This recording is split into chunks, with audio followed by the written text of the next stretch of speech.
But one thing that I'm really proud of is the fact that in these last 7 years, the conversation about cancer has completely changed.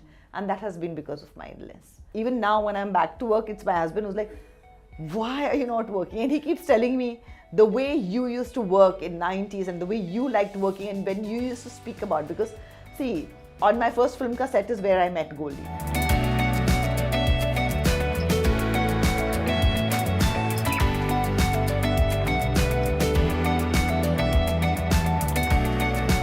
We have with us actor, author and talk show host Sonali Bendre. Apart from taking up assignments related to her craft, she's been running a book club for nearly a decade now and is currently hosting season 2 of the Happy Pawdcast, a show about pet care and animal welfare. Sonali, thank you very much for speaking with us. Thank you. Thank you for having me. Why did you decide to start the Happy Pawdcast? What was the inspiration? Oh gosh. It started with a conversation between my IC, who is my fur baby, and her vet, who used to be my earlier pet's vet also. So he's been the vet in our family for a while, Dr. Karkare. And one day I was talking to him because there's so many things that come up on social media. I said, Doc, do you think we can do this? Doc, should I be trying that? And he's like, I'm fed up of telling pet parents about all these, everything on social media is not the truth. And anybody is putting up everything. I said, Doc, you know what, you should do a show so that you bust all these myths, because people are trying out all these various things which they shouldn't be trying out on their pets, and so maybe you should have a show. And he's like, Sonali, who's going to watch me? I think you should do a show and bust these myths and do a thing. I said, oh God, okay, when do I? And then I was in between certain things, and I said, in the office also they were like, I said, while people have a bit of a lull period, I picked out a couple of 2-3 people and I said, I want to do this. Let's try doing a podcast. So we put it together, we chose the topics, and I didn't know podcast was so much work, but it's a lot of work. Anyway, so we did the first season, and while we were trying out, because I said, I've never done a podcast, I need to do a trial, I need to try it out. And so one day we set it up, and my IC was with me. And she came and sat on the couch next to me. I said, I need to host it with her. And that was it. That was it decided. So it was, me, Sonali Bendre. Welcome to my, so that's why I say welcome to my podcast. And this is Sonali Bendre. And I see Behel, my co-host. And that is how we host it. And then we decided that all the experts who were coming, or whoever was coming on it, they should bring their pets also. So we had, while we were discussing these various things, we had pets with us. And so it, I thought, added to a beautiful layer to the podcast, because you're getting those moments, because there's so many times when we're discussing something really important and the pets are doing something, we get distracted and we come back to it. I thought it was so, this is how any pet parent will identify that that's how their life is. That there's this life-altering thing happening, and suddenly your pet is doing something which is even more life-altering than what is going on in your life. So I thought this was just such a pet parent thing to do, that you couldn't host a pet podcast without having the pets there. So in their own way and in their language, they were literally giving us the approval on things, in that sense. So yeah, it was fun to do that. And that's how Happy Pawdcast was born, as in a PAW. Yes. When you came back from New York after your treatment and we spoke, you had told me that you had missed your dog the most while you were there. Yes. So this is definitely something which you're passionate about. It's very close to your heart.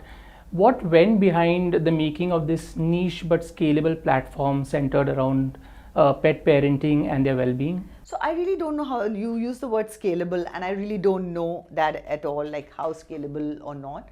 But the fact is that niche is the right word. Everybody is not thinking of, and I understand it, in our country with so many people and so many issues, really, like, people are more concerned about what they're doing with their child rather than having to worry about a animal or a pet, So I get that. It's not like I don't get it, but they deserve their place too.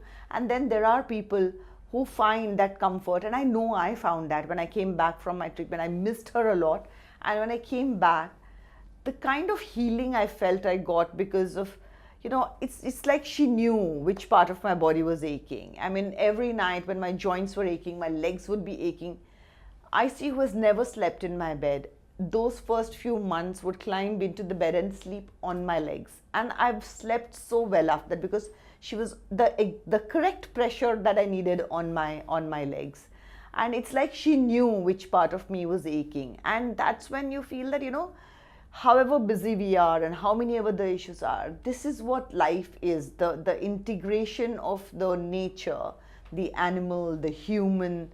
It's we're all one, and somewhere we all heal each other. So like we need to be there for them, they are there for us. It's not mutually exclusive, it's together. You're not new to hosting though. Almost 25 years back, you hosted a show called Kya Masti Kya Doom, Yes, I did. which was with the celebrities, of course. Yeah. Do you remember that time? Do you have any It was memories? a talent show. Yes. Celebrities did come on Yes. as guests, but it was a talent Yes. show, and we had fantastic young talent come in on the show. It was one of the first talent shows. I remember when I did that show, I was doing it on the back of Hum Saath Saath Hai and all those kind of films. And everybody was like, why is she doing television and all of that? But I thought it was a fantastic concept, and I did it. It was a very popular show, and I enjoyed every minute of doing that show. Do you enjoy this role, Sonali? Because with the Happy Podcast, you are not the celebrity actually. Yeah. You The have star put the is my spotlight, IC. yes, and you put the spotlight on the experts now who are busting several myths, as you said. That is true. The star of my podcast is my IC and all the pets that come, because we can't stop looking at them. But you're absolutely right. This podcast, for me, I learn a lot. Every time I do an episode, there's something or the other that I take back which I have learned. And that's the idea of the podcast, because there's so many things that we don't know, and there are myths about it, and people are talking about it. And it's, raw food is good, is kibble good, is home cooked food good? I mean, there's so many things and so many people who say, no, this is what has worked for me and hasn't. So it's time to ask the experts that what is actually good. And then you realize that everything is not, like, oh, this is good and this is bad. Sometimes your pet might need something which some other pet might not. So to understand what is it that works and what are the different aspects of it, and then what happens is that if you see it, and like when I hear them, I say, oh, okay, I know what my pet likes, so I can pick this, and this, and maybe try this. So, that is what you will be taking away from the podcast. In fact, I would say in my second season, there are certain things that when I look at it, last season we had somebody coming in talking about the shelters, and we had so many people who we've been talking to various shelters. We've had people who do great work coming on the show, so passionate about it. And we all want to do something for them. So a lot of times, like you're busy with work, we are in the city, you write a check to a shelter and you're like, yeah, I'm doing my bit, because every time you can't actually give time. But how do you know, is the shelter actually doing the right thing?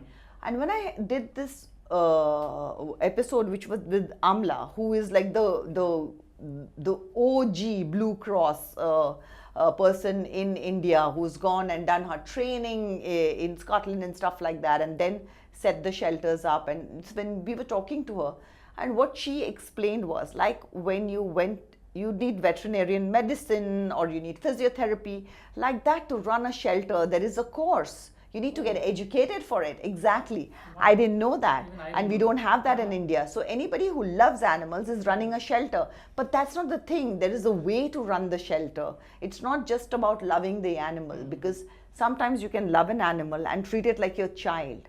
But it's not a human child, it's an animal. So you might be loving the animal, but it might not be the right thing for the animal. So because it's not a human child, it is. So we have to understand that. In the same way, like running of a shelter has certain needs that are there. When we are researching for the episodes, we are going into and looking at the shelters, we are researching them properly. So in fact, recently, after our this season has been out, last week I called up office and I said, I've identified a gap. And the gap is that I said I need to set up a foundation. So I'm actually in the process of setting up a foundation called the Happy Pawdcast Foundation. Because what is happening is that if you can, we are literally looking and finding out who is doing the job how. And if I can fill the gap and collect the money and then disperse it to the right and needy people for the causes they need it, if the foundation can do that, then I think we will serve the well-being a lot more. A lot of times what happens is that online and all, we'll say, oh, this is the shelter, they're advertising it, and they have 10 animals in this little place. But you should not be having 10 animals for so long, because once they have recovered, you should be letting them out into their locality. It is not healthy for them to be staying in this cage in a shelter. That's not love. So if you're not sending them back, then the shelter is not doing their job properly. So how do you you flag all these things? Right. How do you check on what exactly is happening? How do you know that they're taking this money and are they using it and feeding the dogs what they need to feed, or is it just a bloated organization? So there are so many things that I felt that there was a gap over here. Every time we do research, you're identifying the people who are genuinely doing something. We are talking to them, and then why not at a sort of, if we can set up this foundation and if we can raise the money for it, and then you can disperse it in the right way. So I felt in a city like Mumbai, where it's not possible for you to go out, drive out 3 hours, because most of the shelters are out of the city, and we don't have that kind of time to go there and to check it. So if you can have someone who can do this for you, then it can reach where it is genuinely needed. So yeah, the Happy Podcast keeps growing.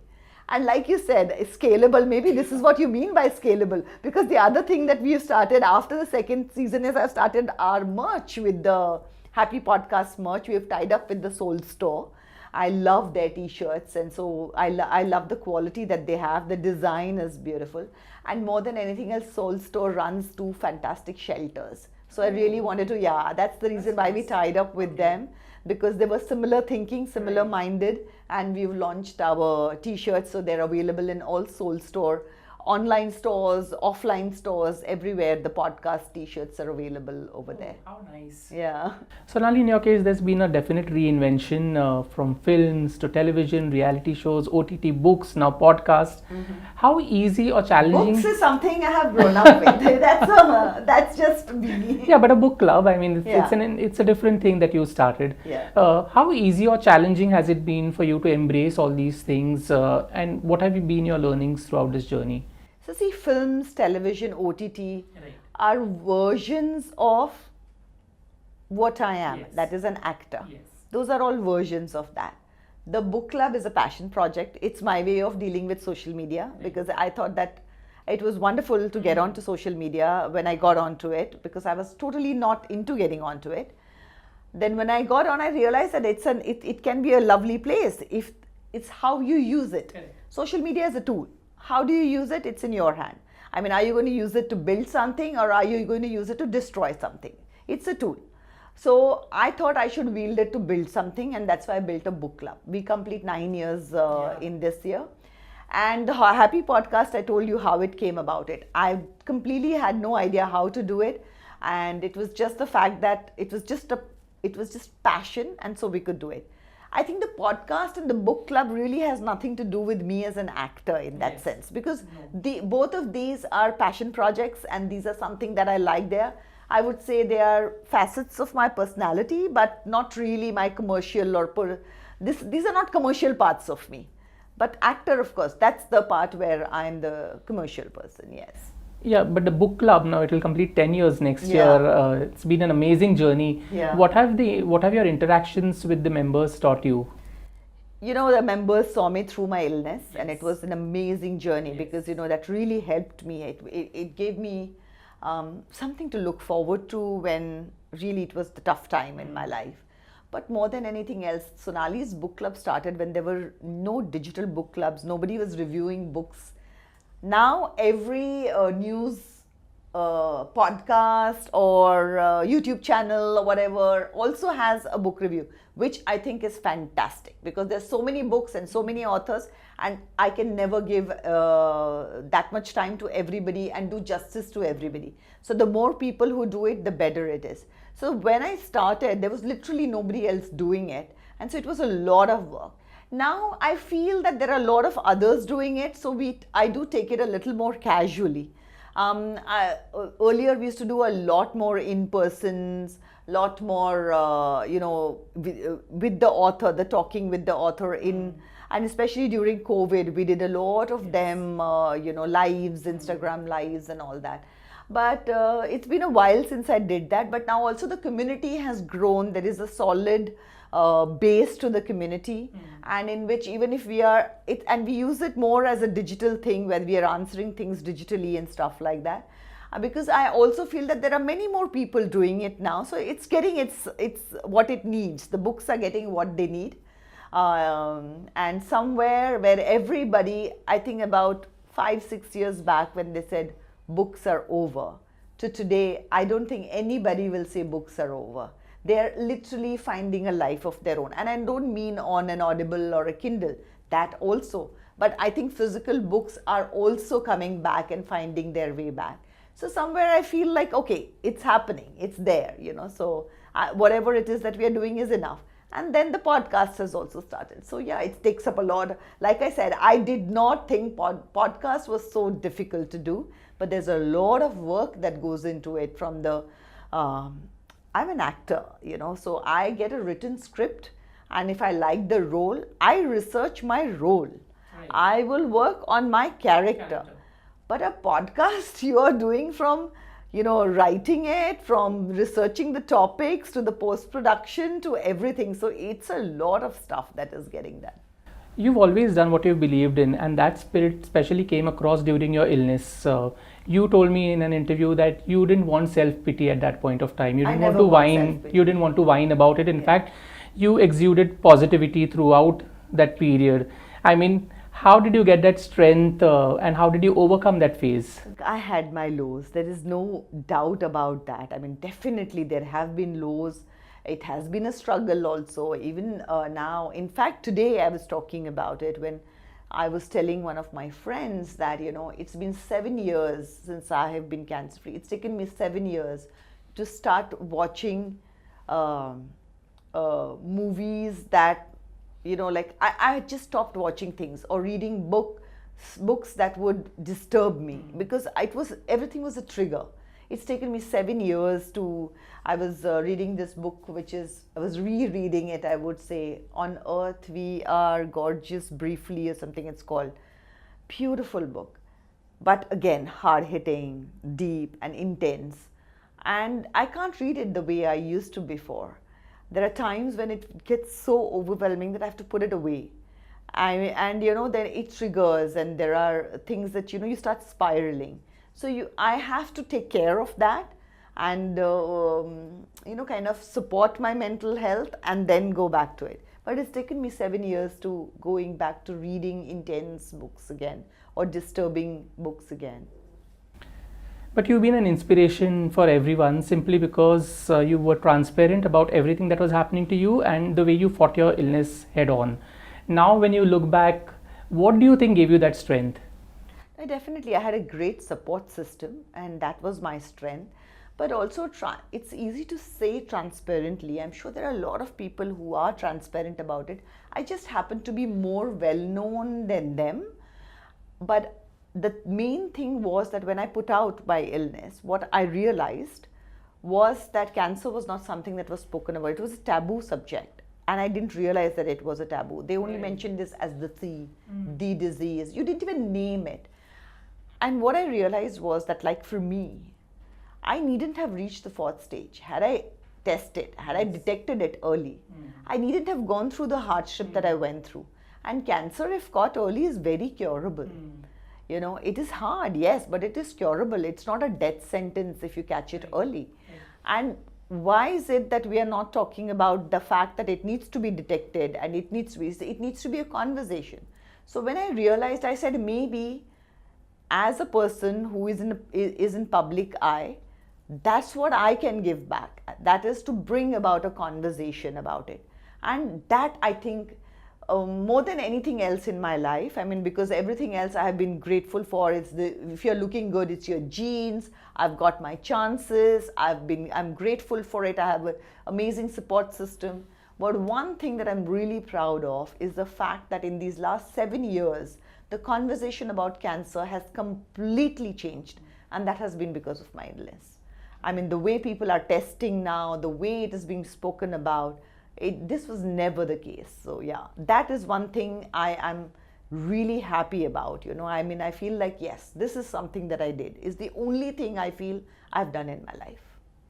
Coming back to you as an actor, you cut down drastically on films and your assignments post-marriage and motherhood. Not post-marriage, it was post-motherhood. After marriage, I was working, I was doing the same way. It didn't really matter. And, in fact, even now when I'm back to work, it's my husband who's like, why are you not working? And he keeps telling me, the way you used to work in 90s and the way you liked working and when you used to speak about, because see, on my first film cassette is where I met Goldie. Right. So we've grown up together in that sense, and then so we've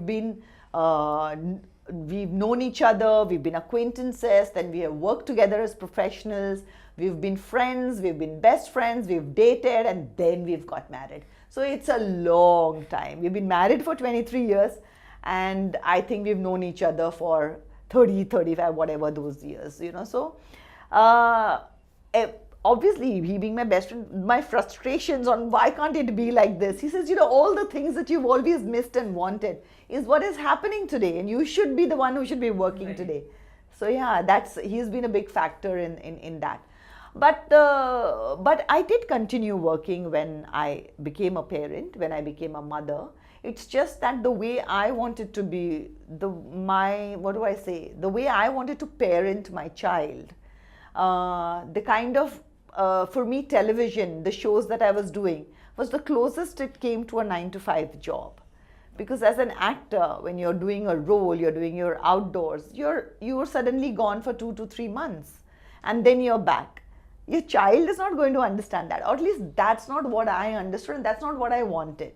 So I cut down on films and I did television at that point, because that was the closest to, like I said, an office job for me.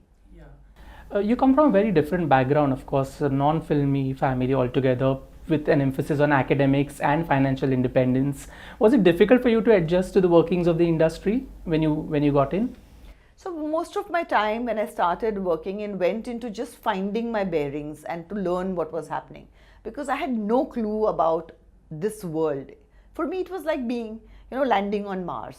It would be as alien as this industry was, So in fact, maybe Mars might be easier because I was a science fiction freak, so I would have read more than I've read about film world.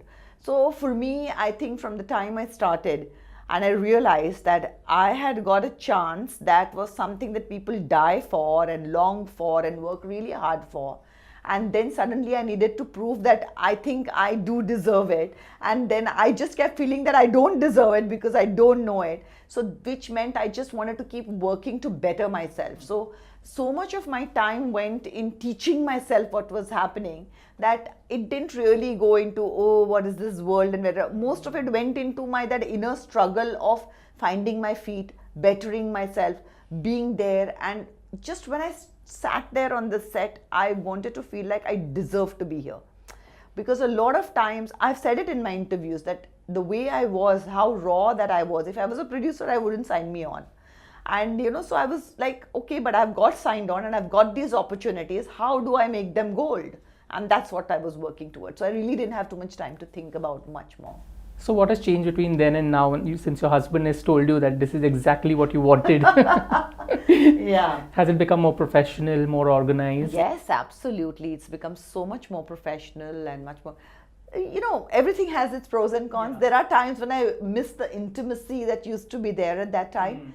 But quite frankly, I love the fact that there are, I love the fact that I can compartmentalize it. And my biggest grouse used to be that I might be shooting and there is a journalist sitting there for the interview on the set while I'm working, and I'm supposed to do that, and I'm supposed to do a photo shoot which I'm coordinating. So I was doing everything from you had dress designers who would come and do it, but more or less you were doing the styling, you were remembering your continuity and all of that.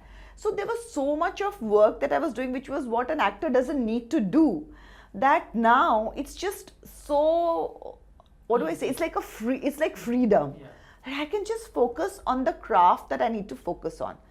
I'm sure at that time, now when I look back, there were actors who were doing that, who would say, these are the people, I will only work with these people because I don't want to think about it.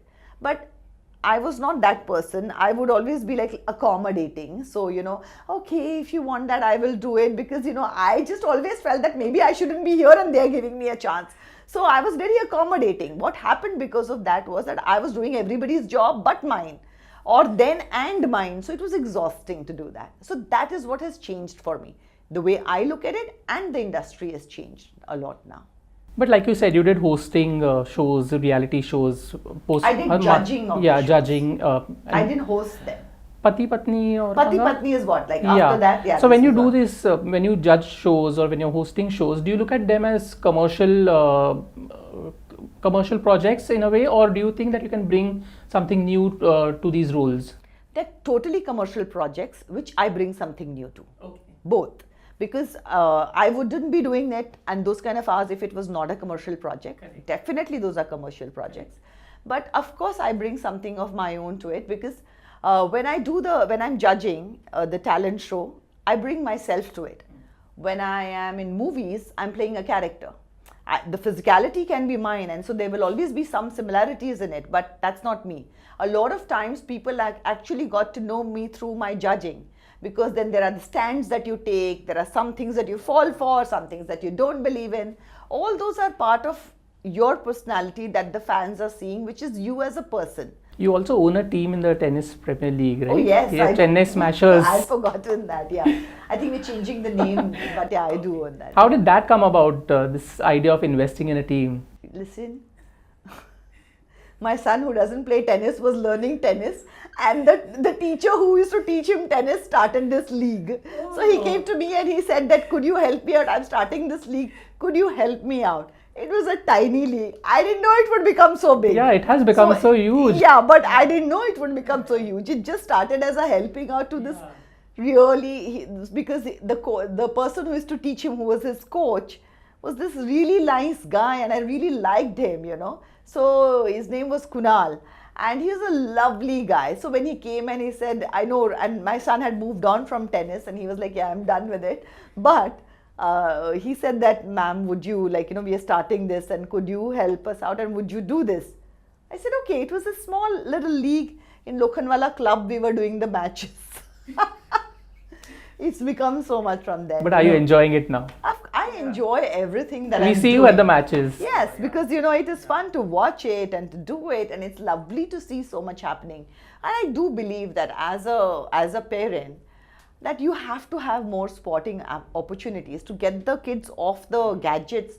You have to get them out to play. They have to like a sport, and nothing like a sport to build discipline in a child. You can keep telling them that you need to be disciplined. It's not going to work. They need to be playing a sport. It will teach them the discipline. So I think it's a hugely important part of a child's growth to be playing. So as a mother, I think it is the most important thing. Coming back to your talk show, what is the road ahead for the Happy Podcast in terms of the community? What are you going to do now? So like I said, this foundation came about it, the merchandisers come about it, but these, like I said, are the gaps that I'm seeing. We will definitely be coming with the season 3 because, everybody has already been asking about it. And what next for Sonali Bendre, the artist? Are we going to see more of her work on, say, films, on OTT? Definitely. Depends on if I like the script, I'm doing it. That's the zone of it. Yeah. So you're not going to be extremely selective like you were earlier, or? No, when was I selective?